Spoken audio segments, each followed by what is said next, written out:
Este programa es posible gracias al equipo conformado por Gitanjali Suárez, Inmaculada Sebastiano, Melanie Pieruzzi, Carlos Javier Virgües, Fernando Camacho y Giancarlos Caraballo, y a todo el equipo de operaciones radio y Mundo UR. También puedes seguir la transmisión en vivo en mundour.com. Y recuerda que nos puedes seguir en @mundourweb, @radioescuelaur y @Rafael Arraiz en X y @Rafael.Arraiz en Instagram. Venezolanos ya está disponible en el canal de YouTube de Unión Radio Cultural.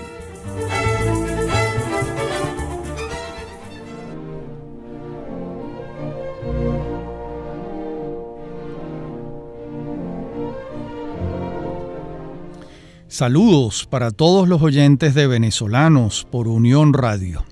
Estamos en el capítulo 2 de esta serie que le estamos dedicando a los 50 años de historia del sistema de orquestas nacionales infantiles y juveniles.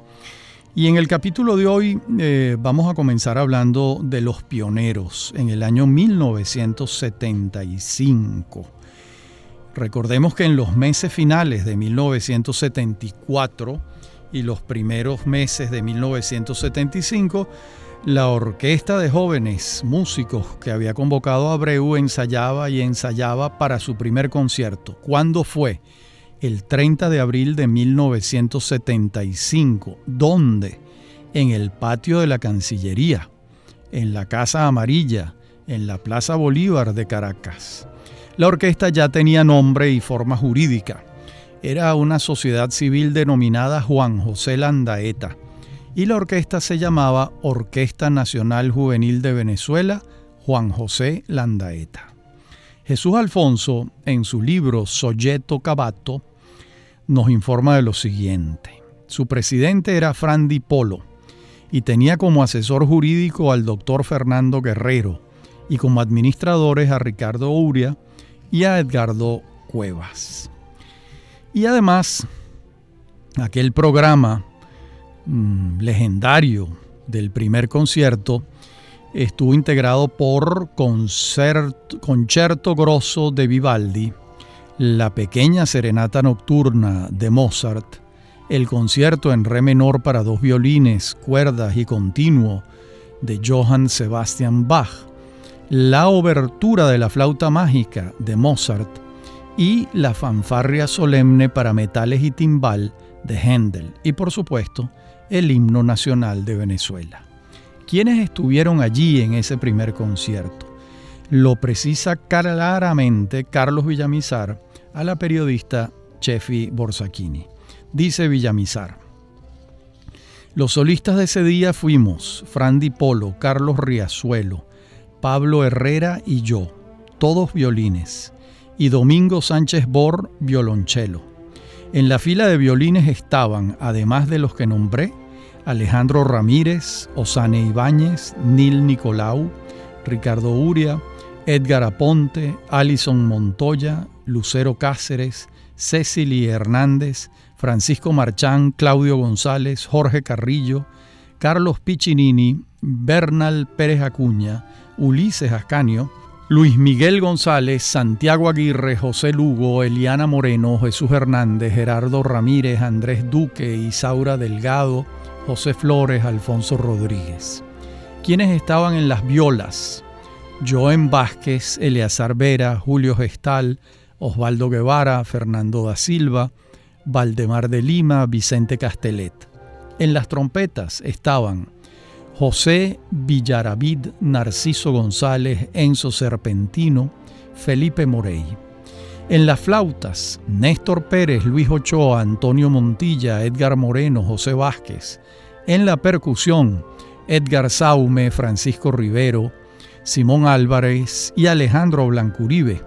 Y en el chémbalo, José Weisman. Los oboes fueron Lope Vallés e Isabel Hernández. Con los fagotes estaban Filiberto Núñez, Miguel Zamora y Ramón Barrios. Los violonchelos fueron Héctor Vázquez, Domingo Sánchez Bor, Juan Ríos, Sofía Mulbauer, Catherine Schumann y Andrés Herrera, y Florentino Mendoza, Amalia Cáceres, Jesús Vázquez, Luisa Bustamante y Omaira Naranjo. En la fila de contrabajos, René Álvarez y Richard Blanco Uribe. En los cornos, Rey Cantor, José Liébano, Moisés Puche, Jack Van der Valle, Alessandro Sara. En los trombones, José Oro, Jaime Páez, Marlin Bosque y Félix Rodríguez. Y con la tuba, Vicente Rodríguez. En la fila de clarinetes, Pedro Naranjo, Eduardo Salazar y Leonel Méndez. En el órgano, Beatriz Abreu. Nos acompañaron las corales Venezuela, la de la Electricidad de Caracas, la Filarmónica de Aragua, la Filarmónica de Carabobo y la Coral de Niños del Conservatorio Landaeta. Hasta aquí la lista citada por Borsacchini de Carlos Villamizar. Sigo diciendo yo, sumaban 81 músicos dirigidos por el maestro Abreu y con él 82 más los coros. De aquel evento recuerda Florentino Mendoza en una conversación sostenida conmigo que Abreu les dijo con una gran emoción: hoy se estrena la Orquesta Nacional Juvenil de Venezuela. Y Alejandro Blanco Uribe apunta lo siguiente sobre ese día: José Antonio siempre ponía un nuevo reto por delante. Eso forma parte de su estrategia didáctica, de su manera de hacer las cosas. Lo hizo incluso en ese primer ensayo, cuando dijo que esta orquesta sería una de las mejores del mundo. Eran grandes desafíos que asumía frente a los músicos en cada ensayo. Tocar y luchar era la única opción. Hasta ahí Blanco Uribe, y después de aquel primer concierto se generó una dinámica inimaginable para los integrantes de la orquesta. Vamos a ver de qué se trataba esa dinámica.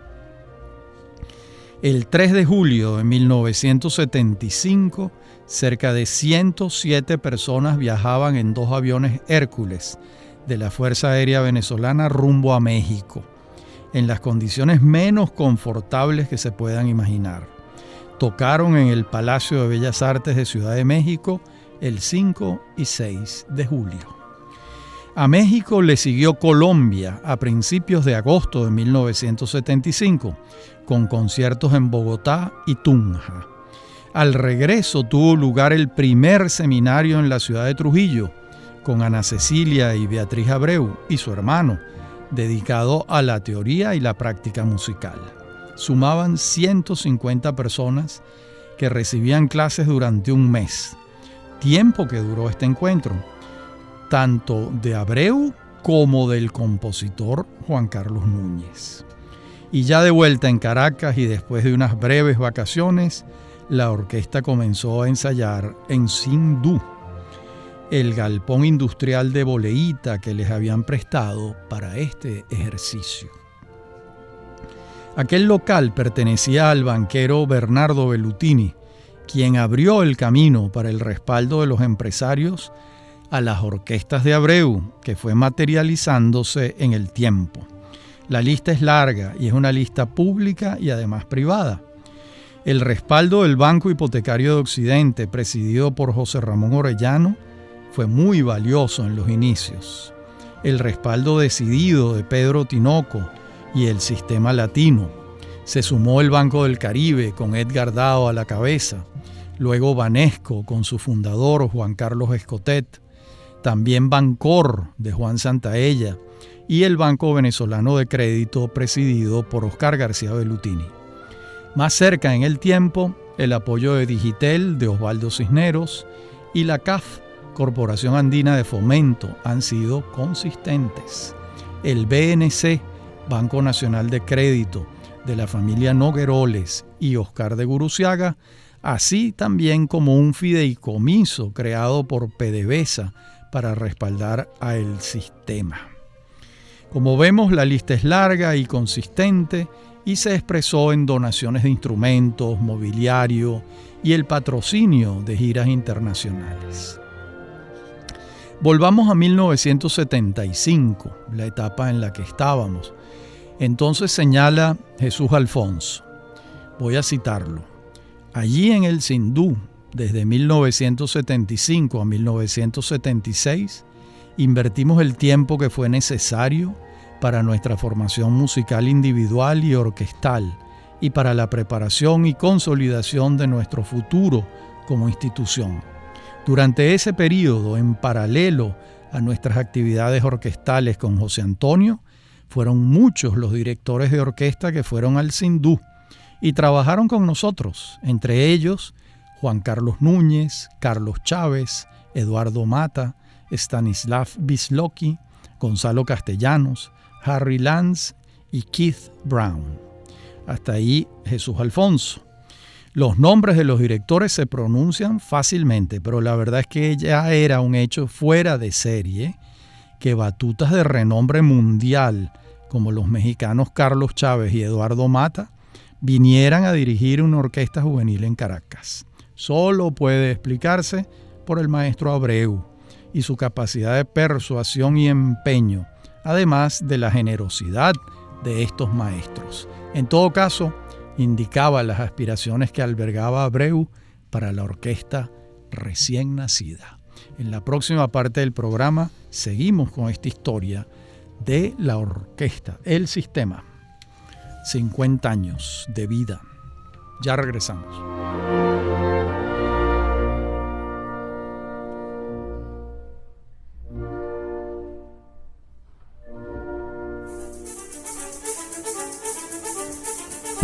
En breve continúa Venezolanos.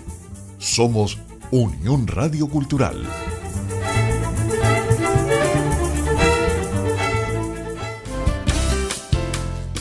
Estás escuchando Unión Radio Cultural. Este y otros programas de Venezolanos los puedes oír en formato podcast a través de Anchor.fm. Para alguna sugerencia sobre este espacio, pueden escribirnos al correo rafaelarraiz@hotmail.com. Somos Unión Radio Cultural.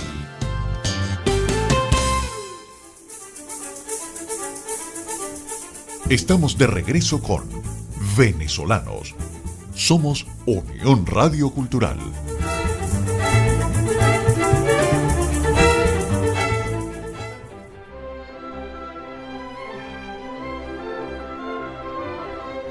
Continuamos con nuestra historia del sistema. El 12 de febrero de 1976 se inauguró la Sala José Félix Rivas del Complejo Cultural Teresa Carreño con un concierto de la Orquesta Nacional Juvenil Juan José Landaeta. Además, la sala de 347 butacas pasaba a ser sede de la naciente orquesta, lugar cotidiano de ensayos, con una acústica de primer orden. Quedaban ya en el pasado los encuentros musicales en Sindú, en la iglesia Don Bosco, en el penthouse del Tajamar, en Parque Central y en casas de familia. Otra etapa comenzaba con la entrega de esta sede por parte del entonces presidente del Centro Simón Bolívar, Diego Arria, ente constructor del Complejo Cultural Teresa Carreño, diseñado por el arquitecto Tomás Lugo. Entre el 30 de abril y el 12 de mayo de 1976, la orquesta efectuó una gira por Ecuador, Colombia y México. Y el 7 de agosto se presentó en el Festival Mundial de Orquestas Juveniles en Aberdeen, Escocia. Era la primera vez que iba a Europa. Fue dirigida por el maestro Carlos Chávez, nada menos. Y en octubre de aquel año fundamental, la orquesta tocó en el recientemente inaugurado Museo de Arte Contemporáneo de Caracas, dirigida nuevamente por Carlos Chávez y ante la presencia del presidente de la República de entonces, Carlos Andrés Pérez. Entre el 10 y el 12 de enero de 1977 tuvo lugar en la ciudad recreacional Los Caracas el primer encuentro orquestal juvenil, auspiciado por el Convenio Andrés Bello. Allí estuvieron orquestas juveniles de Bolivia, Colombia, Ecuador, siendo Venezuela la anfitriona, naturalmente. Estos seminarios y las giras internacionales y nacionales iban cohesionando la orquesta. En paralelo, el maestro Abreu iba fundando núcleos de las orquestas juveniles en todo el país. El crecimiento estaba en marcha, indeteniblemente. En 1978 se creó la Orquesta Sinfónica Simón Bolívar de Venezuela, como resultado de un proceso de audiciones entre todos los núcleos del país para escoger a los ejecutantes idóneos con el fin de integrar la orquesta cúpula del sistema. El sábado 7 de octubre, en la Sala José Félix Rivas, debutó la orquesta, con la batuta de Eduardo Marturet dictando la pauta. Ya era más que evidente que el maestro Abreu tenía en la cabeza todo un plan de desarrollo musical, académico y social. Ahora tocaba robustecerlo institucionalmente. Y el 20 de febrero de 1979 se crea la Fundación Nacional Juvenil de Venezuela, adscrita al Ministerio de la Juventud, según decreto número 3093, publicado en Gaceta Oficial número 31.681, y luego, en 1996, pasa a denominarse Fundación del Estado para el Sistema Nacional de Orquestas Juveniles e Infantiles de Venezuela, FESNOJIV.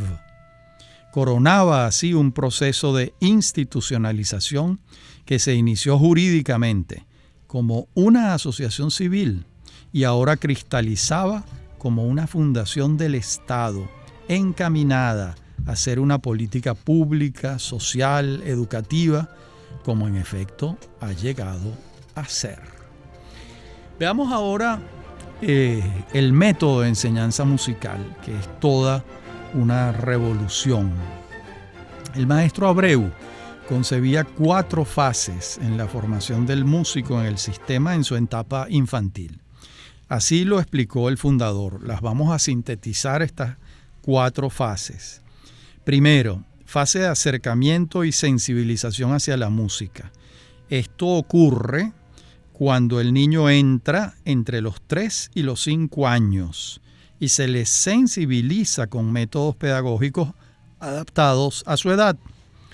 Segunda fase, de inducción musical. En esta reciben las primeras nociones teórico-prácticas y desarrollan habilidades audioperceptivas. Tercera fase, selección del instrumento.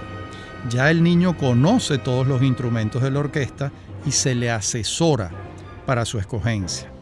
Cuarta fase, ejecución instrumental. Ya en esta fase está entre los 6 y los 8 años. Luego, el niño o adolescente va entrando en un proceso con 2 vertientes denominadas. Primero, secuenciación del repertorio y segundo, sistema cascada. Vamos a ver cada una. La primera vertiente, secuenciación del repertorio, consiste en acercarse a una selección de obras musicales, tanto clásicas como populares, a las que se va accediendo en atención a su complejidad, desde las menos exigentes hasta las más arduas. La segunda, el sistema cascada, se basa en que los estudiantes más avanzados instruyen a los que les siguen con la asistencia de un instructor.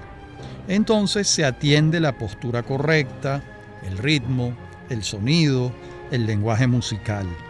Esta metodología es oral, en grupo, y luego requiere de las prácticas individuales del estudiante en su casa.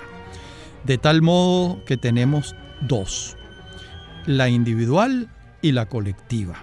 La colectiva ocurre en talleres por instrumentos, en filas o de la orquesta en su totalidad. Recordemos que la mayoría de los instructores se inició en el mismo método y sabe de qué se trata la situación del aprendiz. Esos mentores ya son músicos profesionales, entregados también a la tarea pedagógica en el sistema cascada. Añadamos que, además de la instrucción instrumental, los estudiantes reciben formación coral. Ambas vertientes, secuenciación del repertorio y sistema cascada se complementan con las presentaciones en público, tantas veces como sea posible, ya que se considera que estas y las asistencias a conciertos forman parte esencial de la pedagogía del sistema. Para alcanzar un sonido de calidad, la experiencia del sistema señala que se necesitan 4 horas diarias mínimo y hasta 6 como máximo durante 6 días a la semana, en la medida del crecimiento del estudiante en camino a su profesionalización. Es una tarea exigente que requiere de amor por la música, deseos de evolucionar y voluntad. Además, hay una responsabilidad que incluye a los padres o representantes, ya que el sistema le entrega al estudiante un instrumento bajo la figura de comodato de uso. Expliquemos esto. El joven va a disponer del instrumento en su casa para las prácticas individuales y en los encuentros colectivos. La familia pagará una prima de seguro que responda en caso de pérdida o daño del instrumento. Una prima muy módica, por supuesto. Esto es importante, supone la participación del grupo familiar en la experiencia del desarrollo musical del niño y el joven. Es la materialización de un compromiso mutuo. La gran diferencia de este método de enseñanza musical con el impartido en el resto del mundo está en la práctica colectiva diaria y en la oportunidad de tocar en orquestas desde que se es un niño. Esto es una ventaja enorme que solo la brinda el método de formación referido. Este camino es el que ha producido virtuosos de talla mundial siendo muy jóvenes.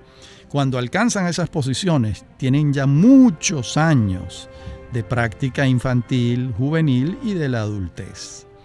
Sus competidores no tienen esta práctica. Veamos ahora cómo están estructurados los programas de educación musical. Son 4 y los iremos sintetizando secuencialmente. El programa preescolar o kinder escolar. Este recibe a niños entre los 2 y 4 años y de forma excepcional hasta los 7 años. Se adelanta en prácticas grupales con la presencia de los padres o representantes y estos también reciben instrucción para que puedan guiar a los niños en los ejercicios en la casa. Estudian ritmo y lenguaje corporal. Asisten durante 2 horas, 2 veces a la semana. El programa preinfantil está dirigido a niños entre 5 y 7 años y ya la práctica incluye la conformación de una orquesta con la sola sección de cuerdas. Es posible que el niño manifieste predilección por un instrumento distinto a los de cuerdas. Allí interviene el instructor para dar orientación. Tercero, el programa infantil. Incluye a niños entre los 8 y 14 años. En él van creciendo y desarrollando destrezas. Si las alcanzan, pueden pasar a la siguiente fase, que es el programa juvenil. En este programa ya los músicos se encuentran en un nivel más avanzado. La mayoría tiene entre 14 y 28 años. Como vemos, todo un abanico de formación musical con resonancias sociales, de acuerdo con lo dicho por el maestro Abreu en entrevista sostenida con María Elena Ramos ante esa pregunta que referiremos en la próxima parte del programa. Ya regresamos.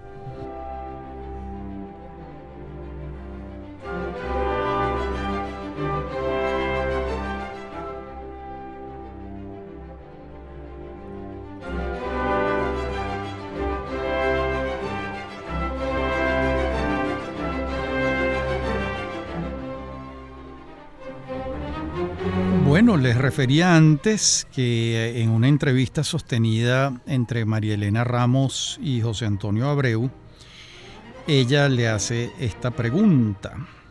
Ya en cuanto a la enseñanza de la música, ¿se podría hablar de un cambio paradigmático producido por el sistema de orquestas? ¿Y cuáles serían los elementos esenciales de ese cambio?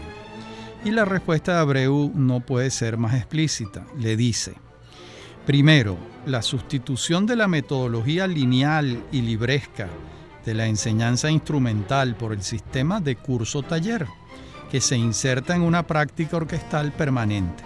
Segundo, yo diría que la incorporación del joven músico a una dinámica relacional muy intensa desde sus primeros pasos en el arte. Estamos hablando de aquella dinámica estudiante-maestro-aula, mucho más individual, por una amplia dinámica social que supone el enfrentamiento diario del muchacho con la orquesta, con el director, con el público, con la comunidad, con el Estado, con el país. Tercero, la incorporación a este sistema de una mística nacional. Y fíjense que uno de los artífices de la pedagogía del sistema, que es el maestro José Francisco del Castillo, dice lo siguiente sobre este método de enseñanza. Creo en la metodología, en una unidad de criterio, especialmente si se trata de impartir una enseñanza en una plataforma tan monumentalmente grande como el sistema actualmente. Es poder dar la enseñanza correcta y con un patrón conocido. Ha habido una explosión de violinistas bien preparados. Me han felicitado por ello y habiendo estado en muchos países dando clase, lo repito 1000 veces, yo no he visto escuela de violín como la del sistema. Hoy en día yo me doy el lujo de escoger con pinzas los talentos. He logrado decantar una generación de 14 años, 5 o 6 niños de 13 años tocando conciertos enteros de Tchaikovsky. Esto le dice José Francisco del Castillo a Alba Revenga en una entrevista. Bueno, y es evidente que el método de aprendizaje no sería nada sin los docentes, que son el alma del sistema. Son los profesores quienes le dan vida, lo perfeccionan, lo hacen posible a diario. Sin los profesores nada de lo que he venido relatando podría lograrse. Veamos ahora cómo es el asunto del aprendizaje en grupo y cómo esto forma parte de la revolución de la enseñanza musical que encarna el sistema. Comencemos con una diferencia advertida por Abreu en el diálogo que aludí antes. Él dice: la diferencia entre un muchacho que tiene 2 años de práctica orquestal, con 60 conciertos encima o más, y un muchacho que ha pasado 2 años con su profesor en un aula, es absolutamente abismal. Bueno, esto es evidentísimo lo que está diciendo el maestro Abreu.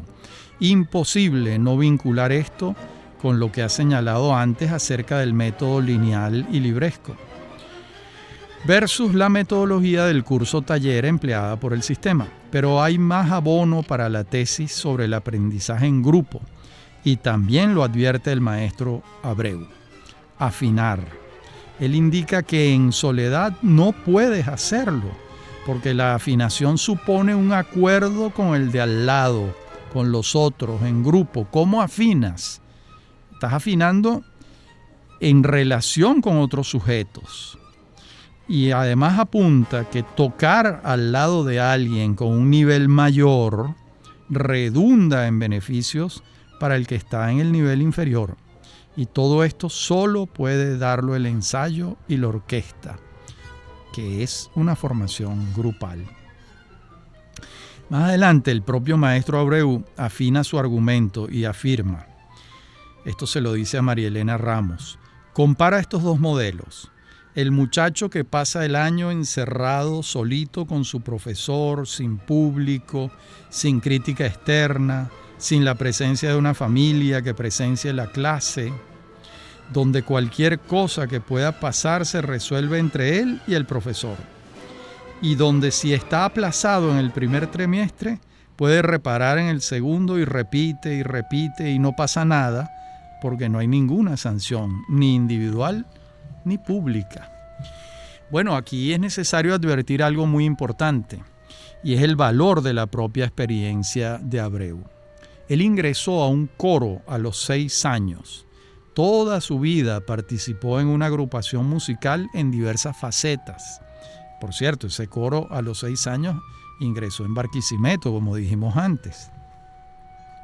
de tal modo que su reflexión sobre la enseñanza musical no es teórica exclusivamente, se fundamenta en la práctica, en su propia vivencia. Naturalmente, la clave está en que Abreu reflexiona críticamente sobre esto y advierte las bondades del crecimiento en grupo, la necesidad de la práctica individual en casa, pero sobre todo el insustituible desarrollo que trae consigo la ejecución en comunidad, lo que él llama la práctica orquestal. Recordemos la escena Hito del estudiante que quema su instrumento ante la falta de posibilidades de ingresar a una orquesta que referimos en el primer programa. Es un punto de inflexión sustancial para la cavilación de Abreu, que lo llevó a pensar hacia sus adentros. Sin orquestas no hay futuro, no hay nada para los músicos. ¿Qué puede hacer un músico sin una orquesta?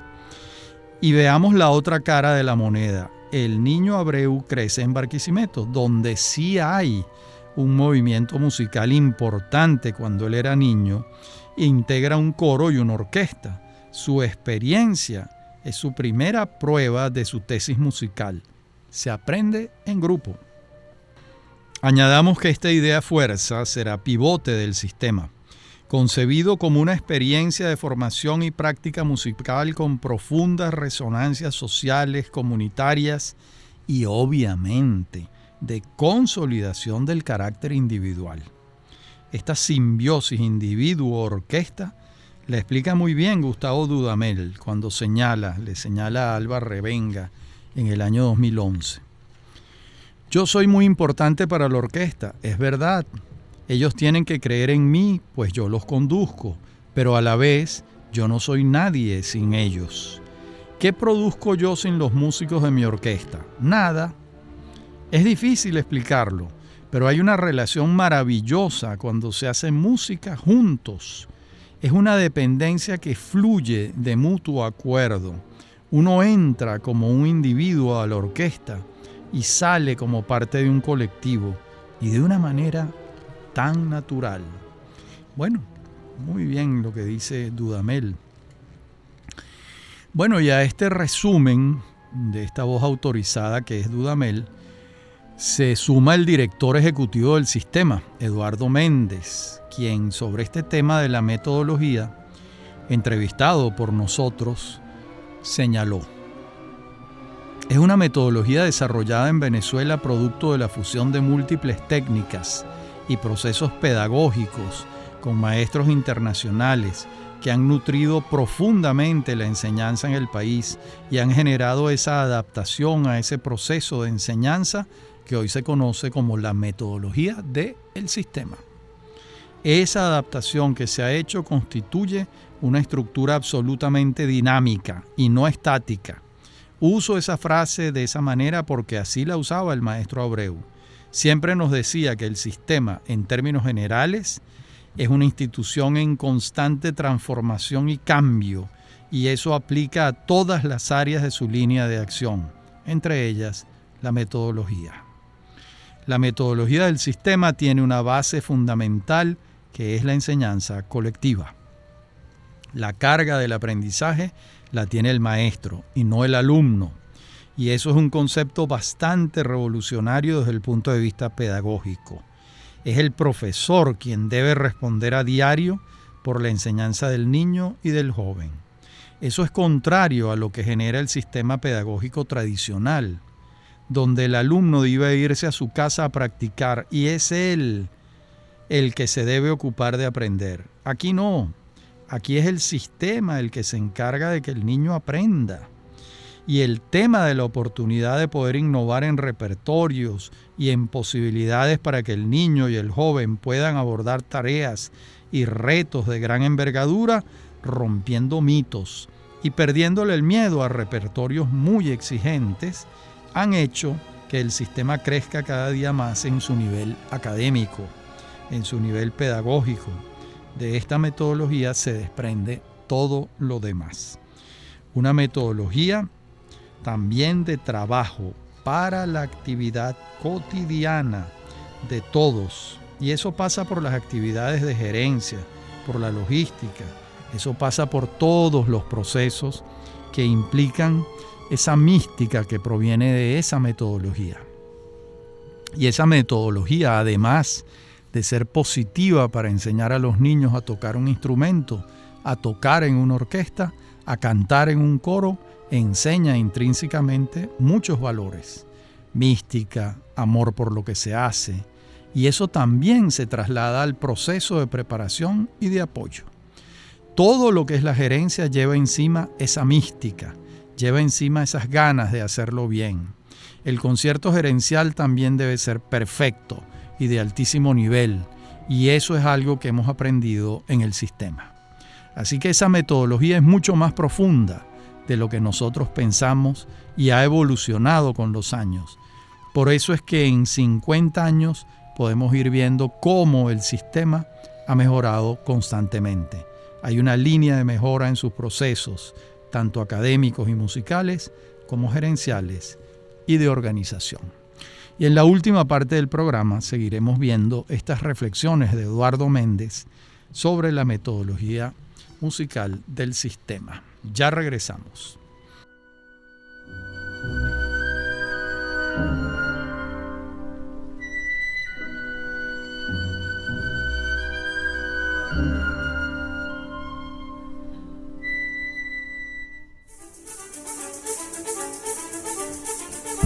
En breve continúa Venezolanos. Somos Unión Radio Cultural.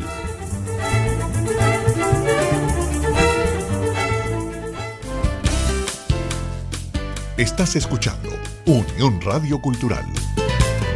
Este y otros programas de Venezolanos los puedes oír en formato podcast a través de Anchor.fm.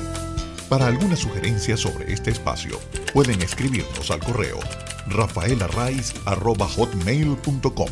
Somos Unión Radio Cultural.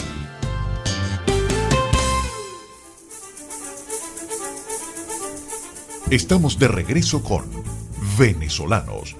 Somos Unión Radio Cultural.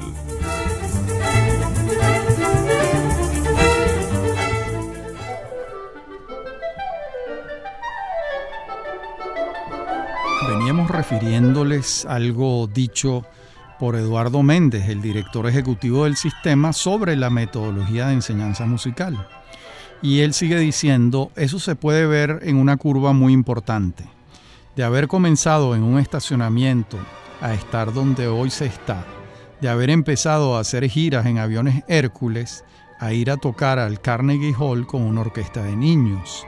Evidentemente allí hay una curva de desarrollo importantísima que ha ido implicando ese avance metodológico de procesos donde para todo existe una línea de acción, donde inclusive la improvisación se gerencia, y eso es un concepto muy importante. Lo dije una vez en una conferencia en la que me preguntaron cómo en un país como Venezuela podemos nosotros combatir los niveles de improvisación que tiene un país como el nuestro. Entonces les dije que nosotros hemos aprendido a vivir con la improvisación y a gerenciarla. El sistema es un modelo de gestión, es un modelo de convivencia. Es como un pequeño país y así funciona. Funciona como un país con unas estructuras que han evolucionado y se han adaptado al objetivo principal de esto, que son los niños y los jóvenes. El bienestar de los usuarios que tiene el sistema. Para eso existe esta estructura. Esto no es una escuela de música, ni es una academia de formación de estudiantes de altísimo nivel solamente. No lo es. Tampoco es una guardería de niños para atenderlos socialmente, ni mucho menos. Esto es una cosa mucho más compleja. Esto busca generar ciudadanos útiles para el país, generando en ellos conciencia, generando en ellos responsabilidad, disciplina, amor por el país, amor por lo que se hace, y llevándolos a desarrollarse al más alto nivel, al más alto potencial de cada uno, lo cual genera personas completas, integrales, desde todo punto de vista. Hasta aquí las palabras de Eduardo Méndez. Volvamos a nuestra historia central. Vamos a ver un balance de los primeros 15 años de vida de esta institución prometeica de la que venimos hablando. Esos primeros 15 años van de 1975 a 1990. Bueno, para ese año, precisamente 1990, el sistema cuenta con cerca de 82 orquestas y coros infantiles y juveniles en todo el territorio nacional. 10 en el Distrito Federal, 2 en Apure, 2 en Guárico, 2 en Mérida, 11 en Lara, 3 en Anzoátegui, 4 en Sucre, 2 en Nueva Esparta, 2 en Bolívar, 4 en Falcón, 5 en Trujillo, 3 en Miranda, 6 en Aragua, 4 en Carabobo, 2 en Cojedes, 1 en Barinas, 3 en Portuguesa, 1 en Delta Macuro, 2 en Yaracuy, 2 en Monagas, 3 en el Zulia y 1 en el Táchira. Y para entonces la Orquesta Sinfónica Nacional de la Juventud Venezolana Simón Bolívar ha hecho ya varias giras internacionales.